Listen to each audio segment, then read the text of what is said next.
Ja, det var et stykke ost, der manglede. Hun havde ret. Jamen selvfølgelig havde hun ret. Hun har altid ret. Og så kan det være, at vi kan søge på duften også. Og det er jo så nemlig også det ulykken ved. Hun har i hvert fald noget i næsen nu. Så skal vi se om, så er hun lige så motiveret for at gå op til duften, som hun er til det stykke ost. Ja. Og hun skal være mindst lige så motiveret for at gå op til den der duft som til osten. For grundlaget af.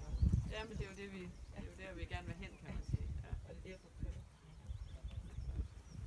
Ja, det giver god mening. Der skulle være, hvis det stykke ost havde siddet deroppe. Ja, det havde været perfekt, ikke? Ja. Men jeg tror, den kommer. Og det er lige før jeg vil sige, når hun har fundet den, når hun har fundet den der, så stopper den. Ja, for hun har faktisk arbejdet længe. Ja, det har hun. Hun har rigtig vedholdende. Ja. Ja, hun skal næsten have en suppe. Ja, fordi det har vi behov for. Men prøv at se, hvad det er sådan et stykke ost, det giver. Ja. Der kan sagtens sidde et stykke ost mere, men jeg vil gerne duften af spist ost. Ja. Og det er det, man opnår ved parringer, det er, at man beholder den der vanvittige skønhed. Ja. Og den er lige så tydelig, den er stærkere. Jamen, den er stærkere for maden. Ja. Og det sætter jo også, at der er brug for mere arbejde